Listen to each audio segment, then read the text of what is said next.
Կրկին եթերում ռադիո բրիֆինգն է, ձեզ հետ է քաղաքական վերլուծաբան եւ քաղաքագետ Գևորգ Մելիքյանը։ Դուք գիտեք, որ այս հաղորդաշարը նվիրված է Հայաստանի արտաքին քաղաքականությանը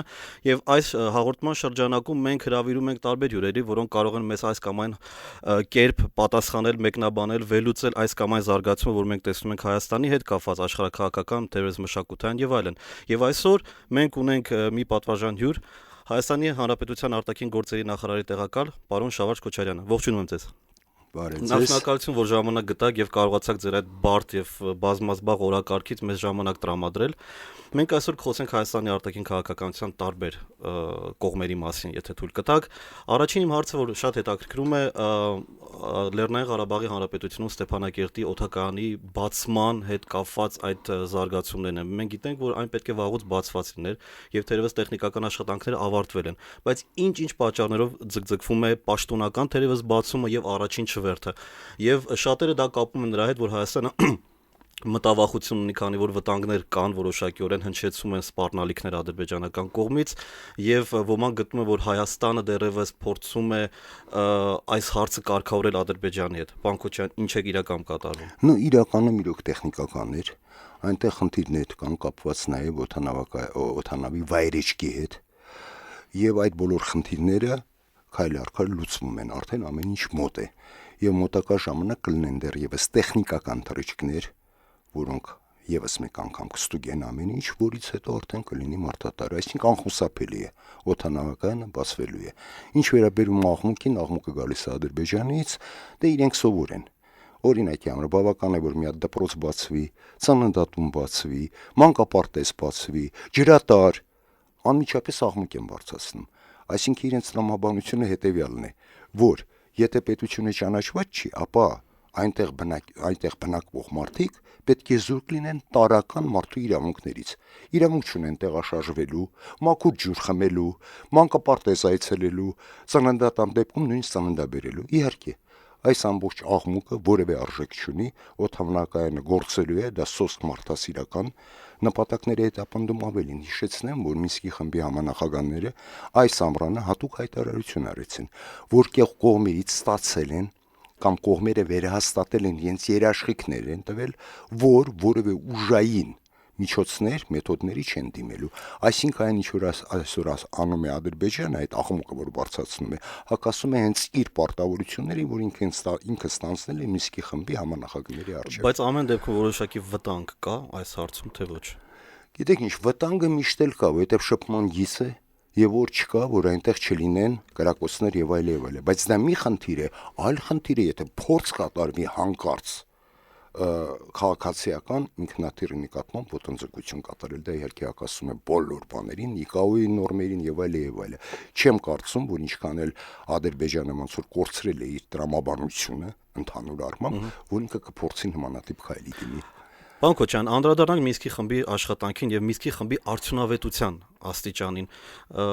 Շատերի համար գաղտնիք չէ եւ շատ հաճախ ենք լսում, որ ադրբեջանական կողմը հատկապես փորձում է Լեռնային Ղարաբաղի հակամարտության կարգավորման այս խաղ գործընթացը դուրս բերել Մինսկի խմբի այս շրջանակից, այս ձևաչափից եւ այլ տեղերում, այլ հարթակների վրա, ենթադրենք ՄԱԿ-ում կամ մեկ այլ տեղ։ Եվ հայկական կողմը հաճախ է, կարծեք նրանց բերում նորից դեպի այս ձևաչափ, ասելով, որ սա միակ ձևաչափն է, որտեղ որ մենք կարող ենք բանակցել։ Ինչ է տալիս մեզ հայերիս այս ձևաչափը եւ արդյոք իսկապես մեզ համար եւս արդյունավետ է այս ձևաչափի աշխատանքը։ Նախ մենք պետք է միշտ հիշենք, որ Մինսկի խումբը միջնորդները 3 պետություններ ունեն 2 առաքելություն։ Մի առաքելությունը բոլորի համար ակնհայտ էր՝ նպաստել, որ կողմերը գան համաձայնության։ Իրենք չեն մեր փոխարեն որոշում, այլ կողմերը։ Եվ որ այստեղ առաջընթաց չկա, հենց մեղքը Ադրբեջանինն է։ Իր կոշտ դիրքորոշումը, որ արտահայտվեց Կազանում, շատ հստակ երևում է։ Այսինքն նրա կարգախոսը հետեւյալն է՝ ամեն ինչ կամ ոչինչ, որը բացառվում է։ Էլ չեմ խոսում այլ բանի մասին, կամ պատերազմ, կամ ամեն ինչ։ Բնական է այդպիսի շանտաժով խոսելը անիմաստ է։ Եվ դա է պատճառը, որ ամեն ինչ դոփում է տեղում եւ իր մեղքը փորձում է բարդել Մինսկի խմբի վրա։ Մինսկի խումբը այստեղ որևէ մեղավորություն, այսպես ասենք, չունի։ Կնայեք, որ ընդհատում եմ, բայց Հայաստանի համար եւս այս ձևաչափը առանձնապես շոշափելի արդյունք դեռևս չի տվել։ Այսինքն մենք էլ չենք հասնում Լեռնային Ղարաբաղի ճանաչմանը կամ այլ, հա։ Լեռնային Ղարաբաղի ճանաչմանը իր ներողություն չմտածված քայլերով վերջիվերջո հասնելու են Ադրբեջանը, կարող ես մի քիչ կոպիտ եմ դա ներկայացնում, բայց իրականությունը դա է։ Հիմա խոսենք երկրորդ առաքելության մասին, որը ժամանակին տեսանելի չէր, բայց վերջի զարգացումների ֆոնի վրա արդեն շատ ավելի տեսանելի դարձավ։ Երկրորդ չափազանց կարևոր առաքելությունը Մինսկի խմբի հետևյալն է՝ պահպանել կայունությունը, որ այն զինադատարը, որը որ կնքվել է 94 թվականին, պահպանվի։ Եվ այստեղ ինչն է կարևոր։ Այդ ձևաչափում 3 պետություն են՝ Ռուսաստան, Ամերիկայի Միացյալ Նահանգներ, Ֆրանսիան, որը անուղղակի ներկայացնում է Եվրամիությունը, 3 ուժային կենտրոն, ավելին 3 ՄԱԿ-ի անվտանգության խորհրդի մշտական անդամ, 5-ից 3-ը հանդիսանում են միջնորդ նախադեպ է։ Չկա որևէ հակամարտություն եւ չի եղել, որտեղ միջնորդ լինեն 3 ՄԱԿ-ի անվտանգության խորհրդի մշտական անդամ։ Ահա այստեղ է ամբողջ բանալին։ Ադրբեջանի համար հասկանալի է, որ ինքը զինվելով, անվերջ, ծախսեր անելով, եթե փորձի դիմել որևէ արկածախնդրության, դա ապտակ է ՄԱԿ-ի ուրեմն 3 անվտանգության խորհրդի մշտական անդամներին։ Ահա ինչու է նա փորձում լղոզել այդ ֆորմատը, ինչու է նա փորձում դրանից ազատվել։ Շատ անգամ մեզ հարց են տալի։ Իսկ մեզ ինչ է տալի Մինսկի խումբը։ Իրականում եկեք ճիշտ հասկանանք։ Այսօր պահպանվում է ստատուս կվոն ի շնորհիվ Ադրբեջանի եւ պահպանվելու է այնքան ժամանակ, քանի ինքը այդպիսին է։ Իսկ մենք ինչ ենք ուզում տվյալ պարագայում։ Երկրորդը, ուրեմն հենց այդպիսի հեղինակավոր միջնորդությունը ապահովում է երաշխիք է կայունության։ Ահա ինչու մենք գտնում ենք, որ այս ֆորմատը անփոխարինելի է, ավելին մասնագիտացված է, քաչ տեղյակ է ամեն ինչից, եւ այստեղ քայլը գնդակ Ադրբեջանի դաշտում է։ Կլինի կոնստրուկտիվ, կլինի առաջընթաց, չի լինի, կպահպանվի այն ստատուս կվոն, որը որ կա։ Այսինքն ստատուս կվոյի պահպանումը ամեն դեպքում որոշակիորեն բխում է մեր շահերից, կարելի է այդպես ասել։ Սենց ասենք, ստատուս կվո հասկանանք երկու իմաստով։ Առաջինը՝ դա կայունություն, որպեսզի չլինեն, չվերսկսվեն ռազմական գործողությունները, այո, եւ երկրորդը ստատուս կվոն նշանակում է, որ եթե Ադրբեջանը պատրաստ չի փոխզիջումների, ապա ոչ մի բան չպետք է փոխվի։ Եթե պատրաստ լինի, կարելի է քննարկել։ Պարոն Քոչարյան, դուք շատ ճիշտ եք նշում, Մինսկի խմբի այդ ձևաչափի ի վերջո մանդատը հենց կանում են անում, որպեսզի նա կարողանա նաև միջնորդ հանդիսանալ այդ երկու կողմերի միջև, եւ ինչ որտեղ բանակցային գործընթացը նաև խոսում է պատրաստակամության մասին որևէ լուծման հասնելու։ Այսինքն, եթե պատրաստ լինեն պատերազմելու, վստահ եմ, որ բանակցությունները կդադարեցնեն։ Թեև դա էլ չի բացառում, եւ դրա համար ես կուզեի հիմա խոսել պատերազմի հավանականության մասին։ Մենք գիտենք, որ միջազգային հարաբերություններում կա այսպես կոչված անարխիկ համակարգ, որը պետությունների թույլ է տալիս գնալ այս կամ այն քայլերի, եթե ինքը ճիշտ է համարում, եթե այսպես ասած վտանգված է նրա գոյատևման հարցը, եթե նա ունի առաջնային կենսական հարցեր եւ այլն։ Եվ հարձակվելով այս կամ այն պետության վրա, կարող է պետությունը, հատվյալ դեպքում այդ ագրեսոր պետությունը ամբողջովին հիմնավորել իր քայլերը։ Արդյոք հնարավոր է, որ Ադրբեջանը նման, ինչպես որ դուք եք շատ ճիշտ բնորոշում, արկածախնդրություն անի, թերևս մի փոքր նման հիշեցնում են սա վրացական եւ հարավօսետական այդ ռազմական կոնֆլիկտը եւ նույն քայլի գնա Ադրբեջանը, որքանով է պատերազմի հավանականություն ցածր կամ բարձր։ Գիտեք, նախ մենք արձանագրենք, որ երբ որ մենք խոսում ենք Հայաստանի Հանրապետության եւ Լեռնային Ղարաբաղի Հանրապետության անվտանգության երաշխիքների մասին, ապա դրանք բազմաշերտ են։ Առաջինը մենք մեր հույսը դնում ենք մեր վրա, եւ մենք եւ Լեռնային Ղարաբաղի Հանրապետությունը։ Խնդիրը, գիտեք ինչ, թվաբանության մեջ չի։ Եթե մենք դիտարկենք 90-ականների սկզբի պատերազմը, ապա թվաբանությունը նույն ձևի յոքուտ Ադրբեջանի էր։ Բավական է ես դες հիշեցնեմ, որ ինքը ուներ 50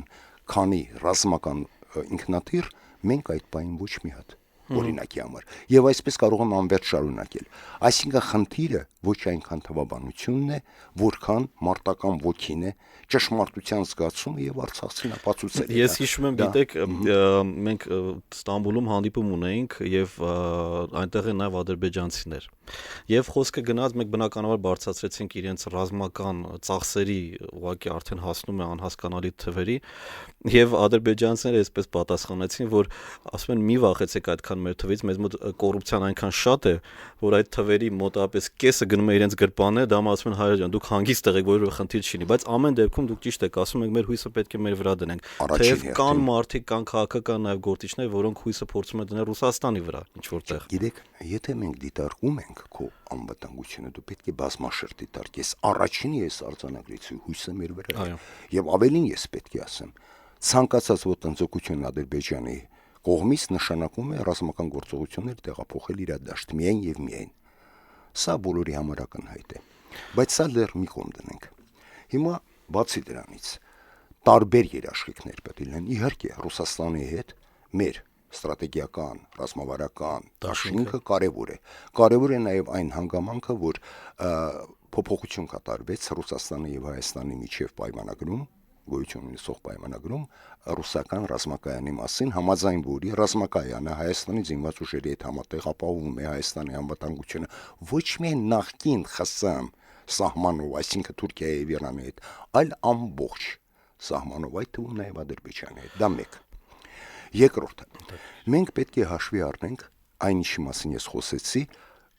այդ երանախագահության գործոնը, 3 անվտանգության խորհրդի մշտական անդամ։ Վերջի կա նաև ՀԱՊԿ-ը։ Իհարկե, շատ անգամ կասկած է լինում, իսկ ՀԱՊԿ-ի այս կամ այն կենտրոնական Ասիայի պետություն հանդես կգա, թե հանդես չի գա։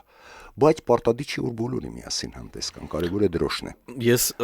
եթե շարունակեմ, կարևորը դրոշն է։ Եվ վերջապես ես ես մի օրինակ բերեմ, որ པարզ լինի, որ միջազգային խաղի կանոնները շատ հետաքրքիր են, այդքան միանշանակ չեն։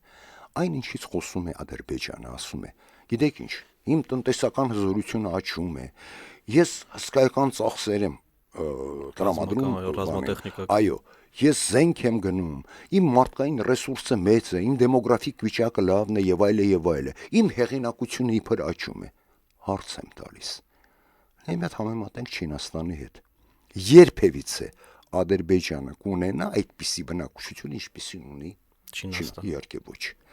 Երբևիցե ինքը կդառնա ՄԱԿ-ի անվտանգության խորհրդի մշտական անդամ։ Իհարկե ոչ։ Կարծում եմ, որ ոչ։ Հաջորդը ունի այն ռազմական ներուժը, միջուկային զենքը, որը ունի Չինաստանը, իհարկե ոչ, եւ այդպես շարունակ։ Այդ դեպքում հաջորդ հարցը, իսկ ինչու առ այսօր Չինաստանը չի փորձում ուժային լուծի Թայվանի խնդիրը։ Առավել եւս որ դա ակնհայտ է, որ չինական հող է։ Գիտեք, պարոն Քոչարյան, շատ ճիշտ եք նշում, ժամանակակից աշխարհը դադարում է պատերազմները մղել զենքով, չհաշված որոշ այն հիմա տեսնում ենք արաբական երկրներում, մարդիկ այսօր երկրները պատերազմում են տնտեսությամբ եւ տեղեկատվական դաշտում։ Պատերազմը այլևս վերապրուկ է, հա, եթե կարելի այսպես ասել, որտեվ եւ ծախսատար է, եւ ժամանակատար է, եւ ի վերջո եւ դու ես կորուստներ կրում եւ արդյոք այն օգուտները, այն շահը, որ ունես, կարելի է բաղդատել այն կորուստների հետ։ Բայց Ադրբեջանը արդյոք ունի այդ գիտակցությունը։ Ես ձեր հետ համամիտ եմ, որ պատերազմը վերապրուկ է, բայց նաեւ պետք է նշել, որ ինքը Ադրբեջանը վերապրուկ է։ Իր էությամբ այդ տեսակետից մենք միշտ պետք է աչալուր լինենք եւ գիտեք ինչ, լավագույն ուրեմն երաշխիքը կանխելու դա պատրաստ լինել։ Հիմա վերադառնանք մի փոքր Հայաստանին։ Այսինքն այն տնային աշխատանքը, այսպես ասած, որ Հայաստանը թերևս պիտի անի իր արտաքին քաղաքականության մեջ։ Շատերը գտնում են, որ Հայաստանի արտաքին քաղաքականությունը այդքան էլ պրոակտիվ չի, ավելի ռեակտիվ, այսինքն արձագանքային է, հետ փաստային post factum, հա, կա Ադրբեջանի նախաձեռնությունը, Հայաստանը փորձում է լավ կամ վատ ձևով արձագանքել, հաջողված կամ նաև որոշ իհարկե կարող է նաև չհաջողվել։ Մենք տեսնում ենք, որ Ադրբեջանը ահռելի քանակությամբ գումարներ է ծախսում եւ հենց այսօր կարդում եք, թե ինչպես մեր արտգործ նախարարը հանդիպել է Մեքսիկայի իր գործընկերոջ հետ եւ իր մտահոգությունն է հայտնել, որ Մեքսիկան փաստորեն անհասկանալի մի տեղում գտնվող մի երկիր է Լատինական Ամերիկայում, որը բանաձևեր է ընդունում այսինքն ի շահ ադրբեջանամետ եւ ոչ հայանպաստ, ոչ մեր տարածաշրջանում մեզ համար նպաստավոր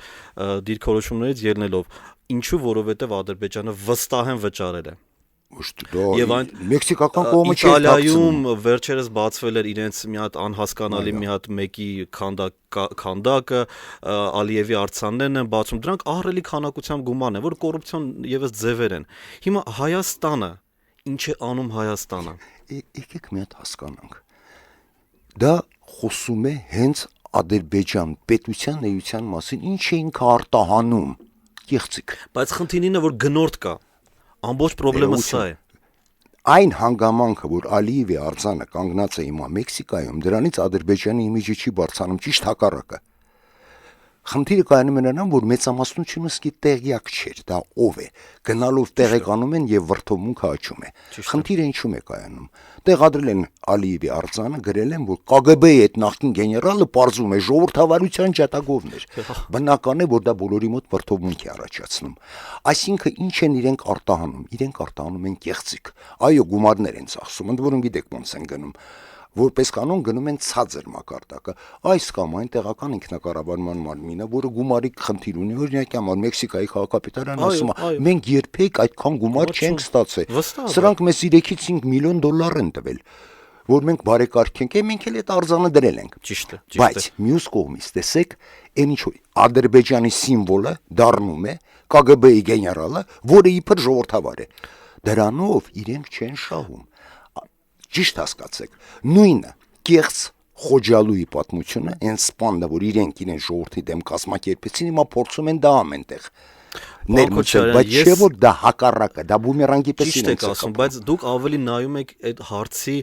գաղափարային, փիլիսոփայական կողմին, բայց մարդիկ շատ կոնկրետ գումարներ են ստանում եւ այդ գումարի դիմաց ծառայություններ են մատուցում։ Այսինքն կընդունեն բանաձև, վաղը կխոսեն Հայաստանը որպես ագրեսոր, մենք տեսնում ենք, որ այս հիմա տեսեք նմանակել այդ հարցում Ադրբեջանին մենք չենք կարող։ Ինչու՞։ Շատ պարզ պատճառով։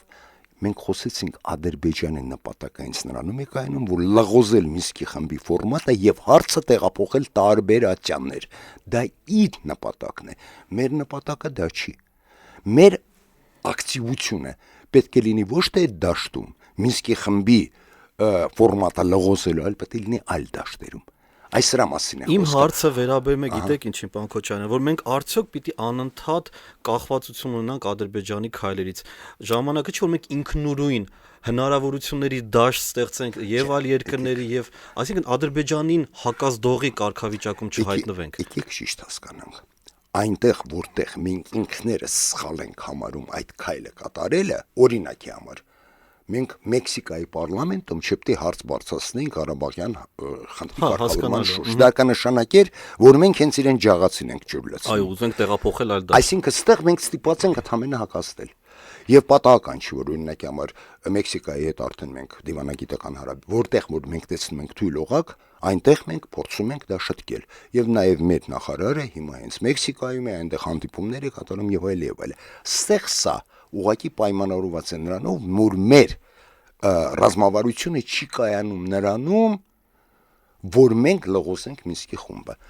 Մեր ակտիվությունը պետք է լինի այլ դաշտերում եւ դա իրականացվում է։ Օրինակի համար, եկեք մի հատ ճիշտ հասկանանք։ Այն ինչ որ վերաբերվում է, ասենք թե,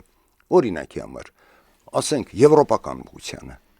մենք եւ Լեռնային Ղարաբաղի Հանրապետությունը իր բոլոր քայլերով պրոակտիվ քայլերով ցույց ենք տալի, որ իրականում, եթե խոսքը գնում է ժողովրդավարության մասին, ապա այդ ճանապարհով հստակ գնում են երկու հայկական պետությունները, այլ ոչ թե Ադրբեջանը։ Ու դրա մասին կարելի է դատել տարբեր զեկույցներով, մարդու իրավունքների, եվրոպական կառույցների եւ այլ։ Այն հանգամանքը, որ արդեն այսօր Ադրբեջանը դիտարկվում է որպես ոտից գլուխ կոռումպացված երկիր, որտեղ արդեն տեղյակ եք, որ լուրջ ուսումնասիրություններ կան, երբ որ մատնանշում են այն եվրոպական քաղաքական գործիչներին, որոնք գնվել են այսպես կոչված խավիարական, տեսեք, այսինքն գնալով, եկեք ճիշտ հասկանանք, նրանք փորձում են ցեղ շպրտել մեր վրա, մենք պետք է հանդես գանք մեր պրոակտիվությունը, պետք է լինի մեր հստակ քայլերով ուղղված դեպի պետության զարգացում, պետք է լինի մեր մշակութային ժառանգության քարոզում, ասենք 500 տարին տպագրության, գրքի տպագրության, առաջի քրիստոնյա երկիր, որպես պետություն եւ այլ, այստեղ է մեր պրոակտիվը։ Բրենդ դարձնել Հայաստանի տարբեր այլ բան, որ մեր լոբիստական աշխատանքը, մեր Սփյուռքի եւ արտգործնախարարության պետք է ուղղված լինի նաեւ եւս երկու հարցին։ Այսինքն ամեն ձևի սատարել, որպեսզի Լեռնային Ղարաբաղի Հանրապետության միջազգային ճանաչումը գնալու դառնա անխուսափելի եւ երկրորդը ցեղասպանության հարցում։ Պարոն Քոչարյան, մենք պիտի ցավոք ընդմիջվենք շատ կարճ ժամանակով եւ նորից կվերադառնանք։ Եվ կրկին եթերում ռադիո բրիֆինգն է, այսօրվա իմ հյուրն է Հայաստանի Հանրապետության արտաքին գործերի նախարարի տեղակալ պարոն Շավարժ Քոչարյանը։ Մենք պարոն Քոչարյանի հետ խոսեցինք մի շարք խնդիրների եւ հարցերի շուրջ, հատկապես Ստեփանակերտում բացվող կամ բացված արդեն օդակայանի շահագործման խնդիրը, պատերազմի հավանականության մասին, Մինսկի խմբի աշխատանքի արդյունավետության մասին, ինչպես նաեւ մենք խոսում ենք Հայաստանի արտաքին քաղաքականության ակտիվ եւ պրոակտիվ կամ ռեակտիվ, այսպես տարբերակումների մասին։ Պարոն Քոչարյան, դուք իսկապես շատ ճիշտ նշեցիք, որ նրանց այդ քայլերը ադրբեջանական կողմի այդքան միլիոններ ծախսելը հակառակ կարող է բումերանգի էֆեկտ ունենալ եւ իրենց դեմ գալ։ Ուղղակի կուզեի նշել, որ հաճախ կան այսպես դատարկ գլուխներ նաեւ եւ նոր սերունդ է մեծանում դրսում, որոնք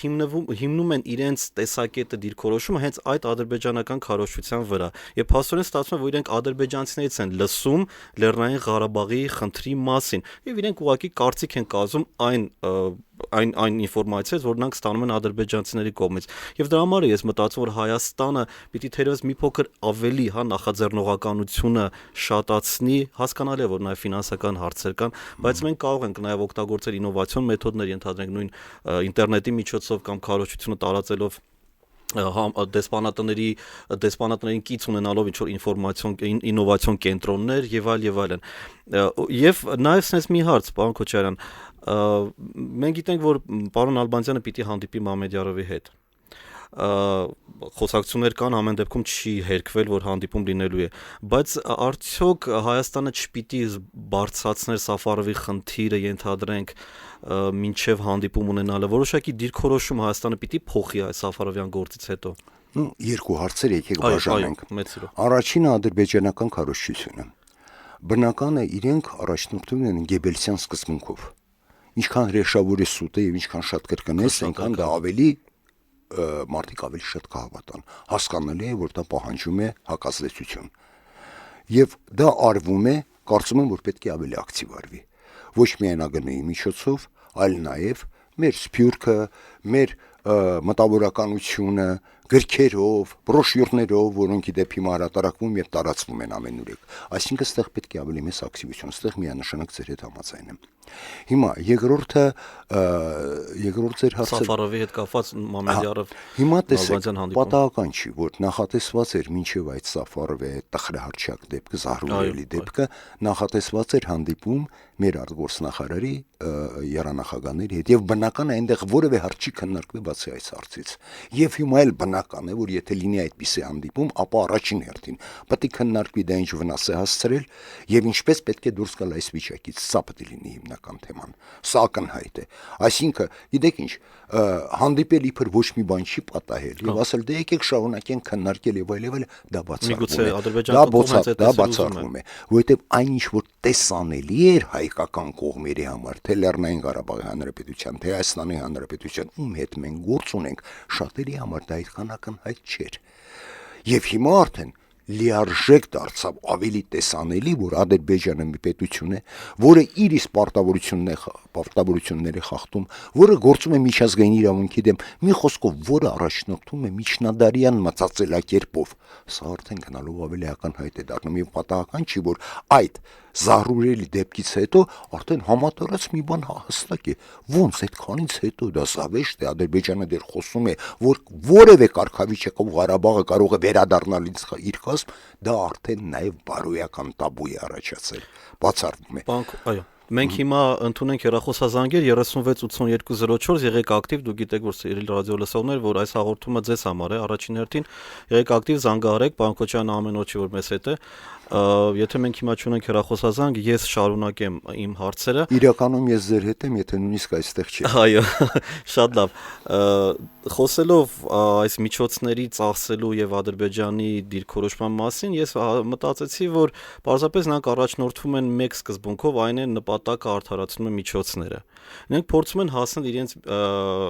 նպատակին, այն է Լեռնային Ղարաբաղը վերադարձնել։ Եվ այսօր մի տեսակ պարադոքս է առաջանում։ Եթե մենք խոսում ենք Լեռնային Ղարաբաղը չվերադարձնելու մասին, մինչդեռ ադրբեջանցիները խոսում են միայն վերադարձնելու մասին, ապա մենք ինչպես ենք կարողանալու, ելի եթե վերադառնանք միջազգային իրավունքի տեսանկյունին, ապա կստացի, որ մի կողմից կա ազգային ինքնորոշման խնդիրը, որը մենք փորձում ենք ավելի շեշտադրումով ներկայացնել։ Ադրբեջանական կողմը Ղարաբաղյան խնդիրը տեսնում է միայն Ադրբեջանի տարածքային իրենց պատկերացմամբ ներառյալ Լեռնային Ղարաբաղի տարածքները միայն այդ շրջանակի մեջ, ինչպես ենք մենք փորձելու այսինքն ինչպես ենք հասնելու ի վերջո մեր ուզած նպատակին։ Ձեր ասած հակասությունը միշտ էլ կար, եւ հենց դրանում էր էությունը պրահյան գործընթացի, որը բերեց մադրիդյան փաստաթղթի, որը ինչի վրա է կառուցված։ Երբ որ այսպիսի մոտեցումներ կան, ապա հետևյալն էր, դա փողզիջումային տարբերակ էր, ինչը առաջարկում Լեռնային Ղարաբաղի Հանրապետության կարգավիճակը պետք է լուծվի հանրաքվեով, նոր հանրաքվեով, որտեղ մասնակցությունը լինելու է նույն հարաբերակցությամբ ձայների կշիռը, ինչպիսին էր վերջի մարդահամարի ժամանակ 75% հայերի մասնակցության ձայների կշիռն 25 ադրբեջանցիների, եւ ինքը Լեռնային Ղարաբաղի ժողովուրդը պետք է որոշի իր կարգավիճակը, եւ դա ունենալու է իրավաբանորեն պարտադիր ուժ բոլորի համար։ Սա փողզիջում էր, ոչ թե արդեն եղած արդյունքը ճանաչել, այլ այս հանրաքվեն։ Ինքը Ադրբեջանը ընդունել է դա որպես հիմք։ Տեսեք, այս սա է հարցի լուծումը։ Եթե Ադրբեջանը դրան չի գնում, դա արդեն ուրիշ խնդիր է, այդ բոլորը մնում է ոնց որ կա։ Եվ դա վերջի վերջո իր Ադրբեջանի այսպիսի բարբարոս քայլերը գնալով բերում են նրան, որ միջնորդներն էլ միջազգային հանրությունն էլ կհասկանա, որ անիմաստ է Ադրբեջանի հետ գործ ունենալ, որ վերջի վերջո միջազգային ճանաչումը Ղարաբաղի կդառնա անխուսափելի։ Մենք հեռախոսազանգ ուղղակի ես ասեմ, որ ցավոք ինձ թվում է, որ Ադրբեջանը ուղղակի կորցնում է իր հույսերը Ղարաբաղը վերադարձնելու, դրա համար հիմա դիմում է բոլոր Ոչ տեսակի թե կորցնում ենք վաղուց գիտի, որ Ղարաբաղը չի վերադառնա, դա դեռ Հեյդար Ալիևն էր ասել, որ արդեն Ղարաբաղը կորցրած է, նա դա բացահայտ հրապարակային ասել է։ Ուղղակի մի բան միայն ավելացնեմ, Ղարաբաղի խնդիրը Ադրբեջանի համար ոչ այնքան հետաքրություն է ներկայացնում վերադարձնելու տեսակից նա համոզված է, որ դա բացառվում է, այլ իր ռեժիմը պահպանելու համար։ Միակ դա է հայերի նկատմամբ պատելությունը։ Պատերազմի այս անընդհատ հորդորները մի նպատակ են հետապնդում՝ պահպանել այդ այլանդակ ժառանգական ռեժիմը։ Մենք ունենք հեռախոսազանգ, լսում ենք ձեզ, եղեք նախ ներկայացեք եւ եղեք շատ հակիրճ, խնդրում եմ։ Հա, օքեյ։ Զանգը ընդհատվեց, ցավոք։ Զանգարը 368204, ես կուզեմ, որ հիմա դուք ավելի ակտիվ լինեք, սիրելի ռադիո լսողներ։ Մենք շատ թեմաներ ունենք պարոն Քոչարյանի հետ խոսելու, ցանկալի է որ ձեզ էլ լսենք։ Եվ լավ, կարճ մի հարց փորձեմ ուղղակի տալ։ Մենք ունենք հեռախոսազանգ, խնդրում եմ եղեք կոնկրետ, ներկայացեք։ Էլի դրեք։ Լավ, կապը տեխնիկական կապ է։ Արդյոք այսօր հայ-թուրքական արձանագրությունները դեռևս կենթանի են։ Ես գիտեմ, որ պարոն Աբրահամյանը ասաց, որ նախագահը դեռևս չի հանել օրակարգից, ինչը նշանակում է, որ դեռևս նրանք կան, բայց որքանով է այս գործընթացը շարունակվում։ Եթե մենք ունենք հեռախոսազանգ, ապա մենք վերցնենք հեռախոսազանգը, եթե չունենք, մենք լսենք հարցի պատասխանը։ Լսում ենք ձեզ, պարոն Քոչարյան։ Եկեք շատ կարճ պատասխանեմ այդ հարցին։ Ում առաջին հերթին ձեռնտու չէր այդ արձանագրությունների ուրեմն վավերացումը եւ կյանքի կոչելը։ Ով դրանից հետ կանգնեց? Թուրքական կողմը։ Կարծում եք Ադրբեջանի ճնշմամբ։ Դա արդեն երկրորդ հարց։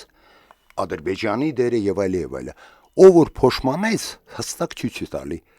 Եթե դա թուրքերի համար լավ բան լիներ, կանեին։ իրենք են հետ կանգնել։ Այդ տեսակետից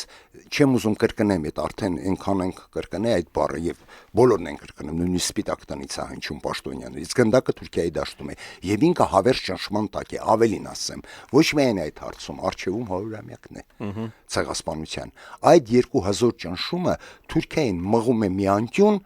որտեղ ինքը հայտնվում է շատ sense մի վիճակում։ Մի կողմից հայտարարում է, որ ձգտում է դեպի Եվրոպա, մյուս կողմից առաջնորդվում է Օսմանյան կայսրության արժեհամակարգով, եւ Ադրբեջանը այն քարն է, որը կախված Թուրքիայի ոտքերից ստանում է իրան դեպի միջնադար, դեպի Օսմանյան անցյալ։ Սա է իրականությունը։ Իսկ մենք պիտի արդյոք, պարոն Քոչարյան, սպասենք մինչև թուրքերը իրենց խաղադաշտից գնդակը ուղարկեն մեզ մոտ, կամ ինչ պիտի անենք։ Մենք սպասելու խնդիր չունենք։ Իրականում այդ դա սառեցված է։ Այնտեղից պետք են կոնկրետ քայլեր կան, չկան։ Մենք վերջապես կարողացանք ունենալ այդ հեռախոսազանգերը, որոնք այնքան շատ են, որ մեկ մյուսին խանգարում են ըստ էության։ Լսում ենք ձեզ։ Ալո, բարև ձեզ Գևորգ ջան։ Բարև ձեզ, ներկայացեք։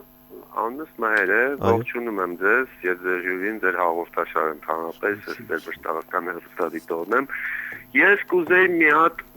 հարց տալ, կախված մանավանդ, ասենք Ադրբեջանի հետ կապված, էլի։ Իրանք տեսեք, անընդհատ գումարներով, թե լավ, հիմա ասենք թե նավթ ունեն, գումարներով եւ այլն, սուտ տեղեկատվությունը տարածում են։ Ինչ անում մեր արգոս նախարարությունը, օրինակ, ասենք գնում է չեմ իմ համար օրինակ անհասկանալի է ինչ գործ ունի այս վերջերս էր կարծեմ Ինդոնեզիա, հա, եթե չեմ սխալվում, կամ Մեքսիկա, կամ ասենք գիտեք ոնց լսում ես ուղղակի երկրի անունը առաջի անգամ ես լսում, ասենք ինչ գործ ունի մեր արտգործ նախարարը, ընդ դրա տեղը ավելի լավ չի, ես վերջերս ոնց որ թե լսեցի այդ գործողումների համար պաուստային ֆոնդն էր բրծե գումարների առումով ասենք, հետո էլի պետք է ավելացնենք, դրա տեղը ավելի լավ չի, մեր ասենք ուղենք այդ թեկուզ այդ նույն գումարները, տեղից սուղ է մեր մոտ միջոցները, այդ նույն գումարները ուղենք ասենք այդ գործընթացի վրա, որպեսզի մենք անընդհատ մենք վազում ենք Ադրբեջանի այսինչ քայլի հետևից։ Մեր պետք չի վազել իրանց հետևից։ Մենք էլ մեր հերթին ասենք, ինչ որ մի բան անենք։ Չէ՞ որ ասենք։ Լավ, շնորհակալություն, բարձ է հարցը արդեն։ Մենք ուղղակի եթերաժամկի խնդիր ունենք։ Շնորհակալություն։ Գիտեք ինչ, ձեր հարցը իր մեջ նաև պատասխան էր պարունակում։ Տեսեք դուք ինչ եք ասում։ Մի կողմից Ադրբեջանը, չէ՞, գումարներ է ծախսում եւ հասնում է որոշակի երկրներում, ընդ որում շատ հեռավոր երկրներում, որոնք հաջատեղյակ չեն հարցին, որոշակի հաջողության։ Դա ինչ է նշանակում։ Մենք այդ երկրները անտեսենք, թողենք որ մնան լրիվ Ադրբեջանի տիրույթում հենց այդ պատճառով, նաեւ այդ պատճառով։ Հենց այդ երկրները դարձել են մեր համար թիրախային։ Այդ պատճառով է որ արտգործնախարարը մեկնել է եւ Ինդոնեզիա եւ հարևան երկրներ եւ հիմա Մեքսիկայում է, հենց Մեքսիկայում է որ խորհրդարանում իրենց հաջողվեց անցկացնել մի հակահայկական բանաձև։ Այնպես որ այդ տեսակետից մենք մեր հարաբերական սուղ միջոցներով պետք է կարողանանք հնարավորինս ընդգրկուն դարձնել մեր հարաբերությունները աշխարհի բոլոր պետությունների մեջ, ոչ միայն ԱՊՀ եւ Եվրոպա, եւ մեր ուղղությունը հենց դա է, եւ Աֆրիկա, եւ Ասիա, եւ Լատինական Ամերիկա, առավել եւս որ Լատինական Ամերիկայում մենք լուրջ նախադրյալներ ունենք, մեր համար շատ ավելի բարենպաստ մտնոլորտ ունենալու համար։ Լավ, պարոն Քոչարյան, մենք եւս ունենք հեռախոսազանգ, եղեք հակիրճ, ներկայացեք եւ ձեր հարցը միայն խնդրում եմ։ Հալո, բարև ձեզ։ Բարև ձեզ։ Կցանկանայի, որ փոխարտգործնախարարը խոսեր Հայաստանի կոմպլեմենտար քաղաքականության մասին, որ բավականին երկար ժամանակ է արտաքին աշխարհի հետ շփման համար մենք որդեգրել ենք այսպես կոչված այդ հավասարակշռված կոմպլեմենտար քաղաքականությունը։ Արդյոք այն իրենից չի ենթադրում հարմարվողականություն եւ առհասարակ ինչ արդյունքներ ենք հասել տվյալ քաղաքականություն վարելով։ Շնորհակալություն, կոմպլեմենտար քաղաքականություն։ Կոմպլեմենտար բազմավեկտոր ոնց ուզում ես ասա, ասինքն հավե անունը ինչ ուզում ես դիր, կարևորը որ ձուացի։ Տվյալ պարագայում այս քաղաքականությունը տալիս է արդյունք թե ոչ։ Տեսեք խնդիրը որն է, եթե մենք մեր բոլոր ձևերը դնենք մի զամբյուղի մեջ, դա կլինի կործանարար։ Մենք չենք կարող մեր հարևաններից մեկի պես լինել հակառուսական եւ ուղղորդվել դեպի արևմուտք կամ անել հակառակը։ Այսինքն մենք պետք է բազմավեկտոր ունենանք։ Ես ուղղակի գիտեք, քանի որ դա պահանջում է մի քիչ երկար բացատրություն, ես փորձեմ մի քիչ կենցաղային պատասխան տամ։ Տեսեք, մեր եւ Իրանի հարաբերությունները բազմակողմ են մեր հարևանի հետ եւ շատ դրական զարգացում ունեն։ Ամերիկայի եւ Իրանի հարաբերությունները շատ լարված են, բայց Վաշինգտոնը ըմբռնու է մոտենում մեր հարաբերություններին Իրանի հետ։ Մեր երկրորդ հարևանը Վրաստանը, Վրաստանի հետ եւ մենք եւս ունենք բազմակողմ խորացող Բայց հարաբերություններ։ Ռուսաստանը չի։ Ռուսաստանը ու Վրաստանը լարված են։ Ռուսաստանը ըմբռնվում է մոտենում մեր քաղաքականության։ Ինձ թվում է այս օրինակը կարող է ցույց տա այս բարդ աշխարհակաղակական իրավիճակում ինչու է մեր քաղաքականությունը այլընտրանք չունի։ Պետք է լինի հենց բազմավեկտոր, կոմպլեմենտար, ոնց ուզում եք ասեք։ Այսինքն մենք պետք է մեր արտաքին քաղաքականությունը կառուցենք ոչ թե բոլոր ձևերը մի զամբյուղի մեջ դնելով, այլ իրականում համագործակցելով տարբեր ուժային կենտրոնների հետ եւ դրա փայլուն օրինակը նաեւ Մինսկի խմբի համանախագահներն են։ Տեսեք մեր հարաբերությունները Ռուսաստանի հետ, Ամերիկայի եւ Ֆրանսիայի։ Պարոն Քոչյան, մենք եթե ունենք հեռախոսազանգ չունենք, սենց մի հարց, կարող եմ կարճ տալ եւ կարող եմ մի փոքր ավելի երկարացնել։ Արդյոք ԱԳՆ-ն անհրաժեշտություն ունի բարեփոխումների։ Եվ եթե այո, որ բնագավառներում։ Գիտեք ինչ, երիտասարդ պետություն ենք։ Այն ԱԳՆ-ն, որ մենք ունենք խորհրդային ժամանակ, դա ցևական էր, իհարկե կառույցը կայանում է։ Սա այն բացառիկ ոնց որ պաշտպանության նախարարությունը, արտաքին գործերի նախարարությունը, դա նոր անկախ պետության համար այն կառույցներն են, որ անընդհատ կարիք ունեն բարեփոխումների։ Ինքը խոսքը օրինակ դեսպանատները ավելի ակտիվացնելը, դեսպանները մի փոքր ավելի ինքնուրույնություն տալն է։ Խնդիրը դրանում Չէ՞, չի, ինչու՞ն է խնդիրը խնդիրը։ իրականում հետեւյալն է։ Որպես կանոն մենք ունենք դեսպանատուն, ասկոչվում է մի դեսպան է, մի դիվանագետ է։ Նու կողքը կարող է տեխնիկական լինի։ Եվ այդ երկու հոգու վրա այնքան գործառույթներ կան, այդ մի դիվանագետը միաժամանակ հյուպատոս է։ Այսինքն իհարկե մենք ունենք խնդիրներ, երբ որ մարդիկ այնքան են ծանրաբեռնված, որ արդյունավետությունը իհարկե դրանից չի շահում։ Ինքնին դա իհարկե արդարացում չի, բայց ամեն դեպքում ես պետք է նշեմ, որ մի կողմից, այո, մենք ունենք խնդիր ավելի ընդլայնելու մեր դիվանագիտական կազմը, դա կապված է նաև բյուջեի հնարավորություններից, մյուս կողմից իհարկե հնարավորինս ավելի արդյունավետ կառուցելու մեր աշխատանքը։ Մենք ունենք հեռախոսազանգ, լսում ենք ձեզ, ներկայացեք եւ կարճ ձեր հարցը խնդրեմ։ Ալո, բարև ձեզ։ Բարև ձեզ։ Ես Աննան եմ, զանգարում եմ Երևանից։ Պարոն Քոչյան, հարցս արտաքին գործերի նախարարների առաջիկա հանդիպմանն է վերաբերում։ Դուք իհարկե որոշ առումով նաև անդրադարձաք, բայց այսպեսի մի հարց եմ ուզում տալ։ Մենք բազմիցս ականատես ենք եղել Ադրբեջանի ապակառուցողական քաղաքականությանը, ինչ երաշխիքներ ունենք, որ հերթական անգամ գնալով բանակցային սեղանի շուրջ նստելով մենք նորից ինչ որ նմանատիպ անհարմար իրավիճակի մեջ չենք հայտնվի հենց Ադրբեջանի պատճառով, որտեղ մենք ականատես ենք եղել, որ հենց Ադրբեջանը ինչ որ խոստումներ է տալիս սպանակցային սեղանի շուրջ, բայց բոլորովին այլ իրականություն է եւ հենց ինքը իր քաղաքականությունը տանում է իր ցանկացած ձևով։ Այսինքն այս պարագայում Հայաստանը ինչ պետք է անի եւ մենք ինչպես ենք պատրաստվում հակադարձել այս ամենին։ Շնորհակալություն։ Մենք ոչ միայն երաշխիք չունենք, որ Ադրբեջանը կլինի կառուցողական, այլ համոզված ենք, որ ինքը կառուցողական չի ու չի լինելու։ Ուղղակի ես ձեզ մի sense լակմուսային թղթի պես մի չափանիշ ասեմ։ Քանի Ադրբեջանը հրաժարվում է, որ որպես լիիրավ անդամ բանակցությունների սեղանի շուրջ նստի Լեռնային Ղարաբաղի Հանրապետությունը, դա նշանակում է, որ նա ոչ թե ձգտում է հարցի կարգավորմանը, այլ օգտագործում է այս ամբողջ ձևաչափը իր քարոզչությունը տարածելու համար։ Սա միանշանակ է, որովհետև Հայաստանը չի կարող իրենով փոխարինել Լեռնային Ղարաբաղի Հանրապետությունը։ Մենք մասնակցում ենք բանակցություններին միայն այն պատճառով, որպեսզի պահպանենք այդ ֆորմատը։ Իրականում մենք չենք կարող փոխարինել օրակարգային հարցերի մեծամասնությունը վերաբերում է հենց Լեռնային Ղարաբաղի Հանրապետության իրավասություններին։ Ու մենք գիտենք, որ Լեռնային Ղարաբաղը ըստ էության դուրս եկավ բանակցային գործընթացից, ոմանք գտնում են, որ հենց Հայաստանի պատճառով, առանց անունը նշելու, այստեղ անձների խնդիր չէ, Հայաստանը, այսպես ասած, փորձեց նաև ներկայացնել Լեռնային Ղարաբաղին եւ հաճախ միջազգային ասպարեզում եւս Լեռնային Ղարաբաղը նույնացնում են Հայաստանի հետ, այսինքն ասելով Լեռնային Ղարաբաղի հակամարտություն նկատի ունեն Ադրբեջան-Հայաստան հակամարտությունը։ Սա արդյոք իսկապես մեր բաց թողումն էր, թե այդպես պարտադրվեց, ինչ տեղի ունեցավ։ Իրականում իհարկե Լեռնային Ղարաբաղի Հանրապետությունը այն ժամանակ երբ որ կար որոշակի ձևաչափով դա լիարժեք մասնակցություն չէր, են կողմից էլ բերում էին Ադրբեջանի համայնքը, Նիզամի Բախմանովով եւ այլ եւ այլ։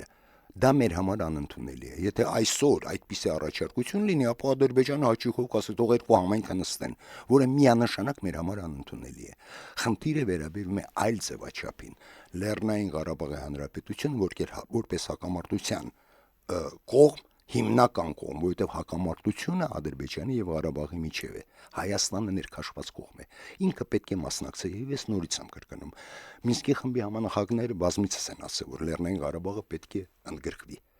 Մինչ քանի դեռ Ադրբեջանը դրան դեմ է, ուրեմն մենք որևէ ակնկալիք չպետք է ունենանք, որ Ադրբեջանը կլինի կոնստրուկտիվ։ Մենք ունենք հեռախոսազանգ, լսում ենք ձեզ, ուղիղ եթերում եք դուք, ներկայացեք եւ ձեր հարցը շատ հակիրճ։ Բարև ձեզ, նախարարի տեղակալ։ Ես ունեմ 4 հարց, հնարավոր է շատ արագ։ Ուրեմն առաջինը հստակ հայտնեք, եթե դուք տեղյակ եք Հայաստանի Հանրապետությունը դեռ 1994 թվականին ընդունել է քաղաքացիություն չունեցող անձանց կարգավիճակի մասին ճամփորդական փաստաթուղթ, համաձայն 1954 թվական սեպտեմբերի 28-ի քաղաքացիություն չունեցող անձանց կարգավիճակի մասին ՄԱԿ-ի կոնվենցիան։ Մինչ օրս Հայաստանի Հանրապետությունը Հայաստանում միտումնավոր կերպով չի ստեղծել վերնշած համապատասխան ճամփորդական փաստաթուղթը քաղաքացիություն չունեցող անձանց համար եւ չի էլ ուզում ստեղծել։ Պատճառաբանում է տարբեր հանգամանքներ, անհիմն 18 տարի Հայաստանի ղեկավարությունը ապում է միջազգային կոնվենցիաների շնորհակալություն հարցի համար։ Պահանջում է պատասխանել վերջապես Հայաստանում երբ պետք է ստեղծվի տվյալ փաստաթուղթը, չէ՞ որ նախագահ բավարարել է։ Եվ երկրորդ։ Ներողություն, դուք փախստական եք։ Երկրորդ։ Ներողություն, հարց եմ ձեզ տալի, դուք փախստական եք։ Ադրբեջանը չի հասկանամ Լավ, քանի որ ես չհասցրի ճշտել, եթե անձը, որը հարց էր տալի փախստական է եւ չի ստացել Հայաստանի Հանրապետության քաղաքացիություն, ուրեմն ինքը ունի համապատասխան փաստաթուղթ, որը իրեն հնարավորություն է տալի ճամփորդելու, եթե ընդունող երկիրը դա համաձայնվի։ Բայց քանի որ ես չկարողացա ճշտել, կոնկրետ ինչիների վերաբերվում ես ի վիճակի չեմ ամբողջական պատասխանել։ Շատ լավ։ Պարոն Քոչարյան, Հայաստանը ունի անվտանգության ռազմավարություն եւ Հայաստանը ունի ռազմական դոկտրին։ Ինչու մենք չունենք Հայաստանի արտաքին քաղաքականության վերաբերող հայեցակարգ դոկտրին կամ ռազմավարություն, արդյոք մշակման փուլում է։ Համաձայն եմ, իրականում ես կարծում եմ, որ հարաբերական մոտակա ժամանակները մենք այդ դոկտրինը հանրությունը դրան կծանոթանա։ Մենք ունենք հեռախոսազանգ, լսում ենք ձեզ։ Բարև ձեզ, հարգելի Գևորգ, ողջունում եմ ձեր հյուրին։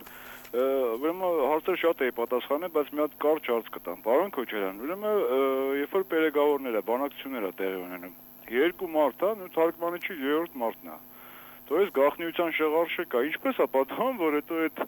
ինչու մասին որ խոսում է, մեր թերթերը սկսում են ինչ-որ մանրամասնություններ գրել, դա ժուրնալիստների ֆանտազիան է, թե իրոք արտահոսք է, թե Նախ ձեզ ասեմ, որ բանակցությունների ժամանակ թարգմանիչ չկա։ Այսինքն նախարարները եւ Հայաստանի եւ Ադրբեջանի տիրապետում են եւ հայերենը եւ ռուսերենը։ Այդտեղ թարգմանիչ չի լինում։ Երկրորդը, երբևէ հայկական կողմից արտահոսք չի եղել, կապված բանակցությունների հետ ինչ որ փակ է, ոչ թե արտահոսք, այլ խեղաթյուրված ներկայացում միշտ լինում է Ադրբեջանի կողմից, որը հակասում է նրան, ինչ որ խոսում են բանակցային սեղանի շուրջ։ Այստեղ էլ Ադրբեջանն անընդհատ ցույց է տալի իր դեմքը։ Եվ ինձ զարմացնում է, գիտեք ինչ, որ շատ անգամ մեր մամուլը սկսում է արտատպել այնինչ որ առաջին հերթին գրում են ադրբեջանցիները։ Իրենք փորձում են դրանով իրենց քարոզչությունը առաջ տանել։ Օրինակի համար, խոսում են ինչ որ տարածքներ հանձնել, բարև ձեզ։ Ինչ տարածքներ։ Քանի խնդիրը համապարփակ լուծված չի, քանի կարգավիճակի հարցը հստակ չի, խոսել որևէ տարածքների մասին անիմաստ է։ Ավելին ես պետք է հիշեցնեմ, որ կան Լեռնային Ղարաբաղի Հանրապետության տարածքներ, որ առ այսօր գտնվում են Ադրբեջանի օկուպացիայի տակ։ Մենք ունենք հեռախոսազանգ, լսում ենք ձեզ, ներկայացեք հակիրճ եւ հարցը եւս հակիրճ։ Ալո, բարև ձեզ։ Հալո։ Բարև ձեզ։ Բարև ձեզ։ Բարև Ես ձեզ։ մի հարց եմ ուզում տալ արգելոյի փոխնախարարին։ Ընդհանրապես, որ խոսում են հեռուստատեսությամբ, ռադիո եւ այլ մամուլում գրում են,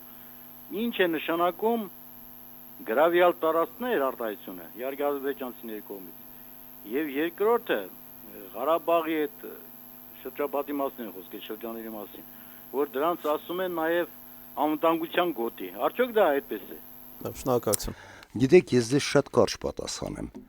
Խնդիրը Ադրբեջանը ոնց է ասում, չէ՞։ Խեղաթյուրելով ամեն ինչ, ասում է խնդիրը պետք է լուծվի Ադրբեջանի տարածքային ամբողջականության շրջանակներում։ Նախ չի կարելի համաձայն ՄԱԿ-ի կանոնադրության հակադրել ինքնորոշմանը տարածքային ամբողջականությունը։ Դա մի կողմ թողենք։ Խնդիրը պետք է լուծվի Լեռնային Ղարաբաղի Հանրապետության ինքնորոշման իրավունքի իրականացման եւ Ադրբեջանի սանձազերծված ագրեսիայի հետևանքների պատասխանատվության շրջանակում։ Կարծում եմ իմ ձևակերպումը շատ հստակ ցույց է տալիս, ինչպիսին պետք է լինի ապագան։ Պարոն Քոչարյան, շատ շնորհակալություն այս հետաքրքիր զրույցի համար։ Մենք ավարտում ենք մեր հաղորդումը։ ռադիոբրիֆինգներ, այսօրվա իմ հյուրն է Հայաստանի Հանրապետության արտաքին գործերի նախարարի տեղակալը Շավարժ Քոչարյանը։ Մենք խոսեցինք մի շարք հարցերի մասին եւ խոսեցինք թեմաների, որոնք որ կարելի է առավել քան բացել եւ ընդլայնելով այդ թեմաները հասկանալ եւս այլ դետալներ եւ նրբություններ, հետագա հաղորդումների ընթացքում մենք անպայման անդրադառնալու ենք բոլոր այս հարցերին եւ պարոն Քոչարյան, ձեր բարձրացած հարցերին եւ ձեր մեկնաբանություններին եւ վերլուծություններին եւ կրկին շնորհակալություն եմ հայտնում, շնորհակալություն բոլորանց, ովքեր մեզ հետ են, ովքեր որ զանգահարեցին։ Եթե թույլ տաք, ես շնորհակալություն հայտնեմ եւ ձեզ եւ բոլոր ռադիոլսողներին, ովքեր հարցեր էին տալի եւ ովքեր չհասցրեցին ցավոք սրտի միգուցե մյուս անգամ հաջորդ անգամ անպայման շնորհակալություն։